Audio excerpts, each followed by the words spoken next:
Cell membrane, let's see its introduction.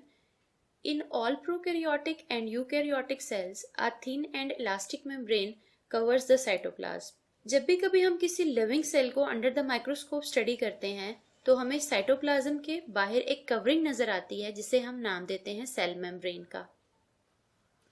ये membrane एक thin और इलास्टिक मेम्ब्रेन है। इलास्टिक हेयर मीन्स कि जब इस मेम्ब्रेन को स्ट्रेच किया जाता है तो आफ्टर स्ट्रेचिंग ये नॉर्मल अपनी शक्ल में वापस चली जाती है। That's why we use the term elastic. Let's see the functions of cell membrane. Cell membrane के फंक्शंस को हम यहाँ under the two heading study करेंगे। Number 1, that the cell membrane acts as a semi permeable barrier, and number 2, that it can sense the chemical messages.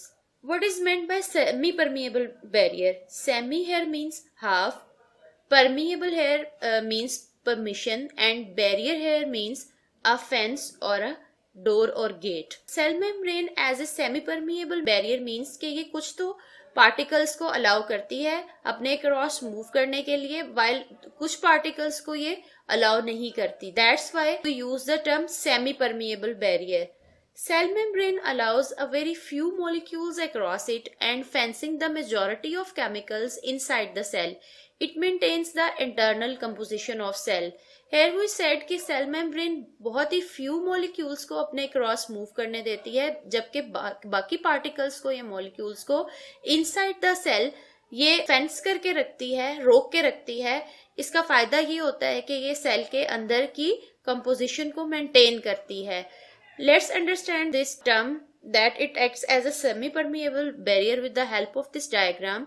Suppose that it's a cell and this red one line is a semi-permeable membrane. अब ये semi permeable membrane only few particles को allow करेगी अपने cross move करने के लिए, while inside the जो particles present है उनको यहीं पे मेंटेन किए रखेगी, होल्ड किए रखेगी, उन्हें अलाउ नहीं करेगी इस साइड पे मूव करने के लिए, लाइक दिस। तो इसका फायदा क्या होता है, इस तरह से सेल की इंटरनल एनवायरनमेंट जो है वो मेंटेन रहती है। Second, the most important function that is cell membrane sense the chemical messages.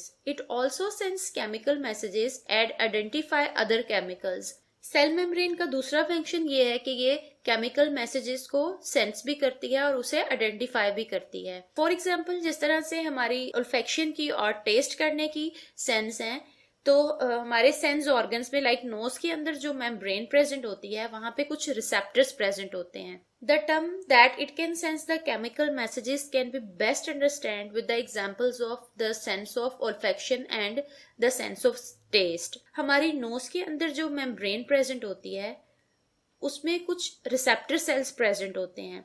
ये रिसेप्टर सेल्स जैसे ही किसी दूसरे सेल से कोई केमिकल मैसेज रिसीव करते हैं, ये उसे सेंस भी करते हैं और आइडेंटिफाई भी कर सकते हैं। देन न्यूरॉन्स के थ्रू उसे हम सिग्नल्स की फॉर्म में ब्रेन तक भेजते हैं, जिसकी वजह से हम इस काबिल होते हैं कि हम किसी भी गुड और बैड स्मेल में डिफरेंशिएट कर सकते हैं और उसे स्मेल कर सकते हैं। Same is the case with the test.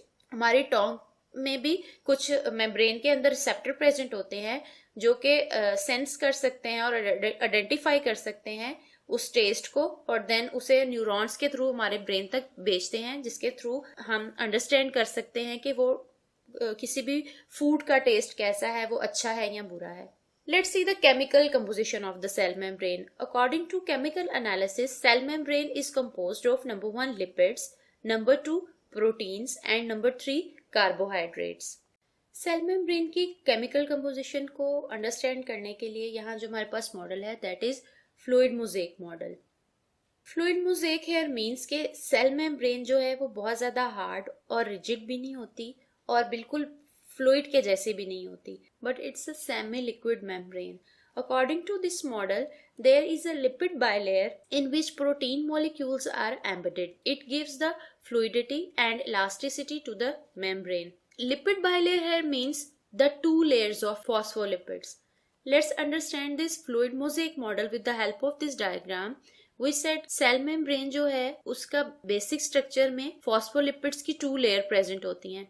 This one upper layer and this one the lower layer. इस round portion को हम नाम देते हैं hydrophilic head का, and this tail like portion जो है इसे हम नाम देते हैं hydrophobic tail का.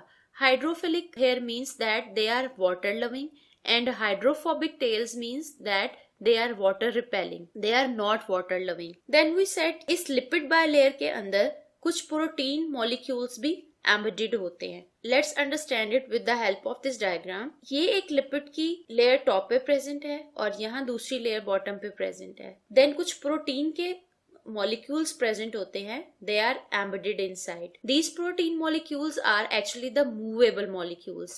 ठीक है, प्रोटीन्स जो होती हैं वो एक्चुअली मूवेबल होती हैं, मोबाइल होती हैं. इनके मोबाइल होने की वजह से मेम्ब्रेन का स्ट्रक्चर है वो इलास्टिक भी होता है और मेम्ब्रेन मूवेबल भी होती है, बिकॉज ये प्रोटीन एज ए चैनल भी एक्ट करती हैं. Carbohydrates. Small amount of carbohydrates are also joined with the proteins or lipids of membrane. Look at this. ये जो आपको रेड वाले राउंड बॉल्स नजर आ रहे हैं, दीज आर द कार्बोहाइड्रेट्स. अगर तो ये कार्बोहाइड्रेट्स डायरेक्ट लिपिड के साथ अटैच हो, then we said these are the glycolipids. Glyco is for carbohydrate and lipids mean they are made up of carbohydrates and lipids. कुछ कार्बोहाइड्रेट्स जो है वो प्रोटीन्स के साथ अटैच होते हैं, then we use the term glycoproteins. Cholesterol. In eukaryotic cells, cholesterol is also present in the lipid bilayer.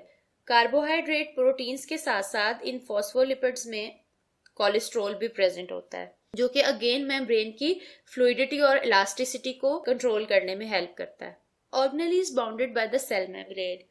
In eukaryotic cells mitochondria, Golgi apparatus, endoplasmic reticulum are also bounded by the cell membrane. किसी भी eukaryotic cell को जब हम study करते हैं तो हमें इसके अंदर बहुत सारे ऑर्गेनेलीज नजर आते हैं, which are the membrane bounded organelles. तो ये सेल मेम्ब्रेन का एक ये भी फंक्शन है कि ये इन ऑर्गेनेलीज को भी बाउंड्री प्रोवाइड करती है और बाउंड करती है.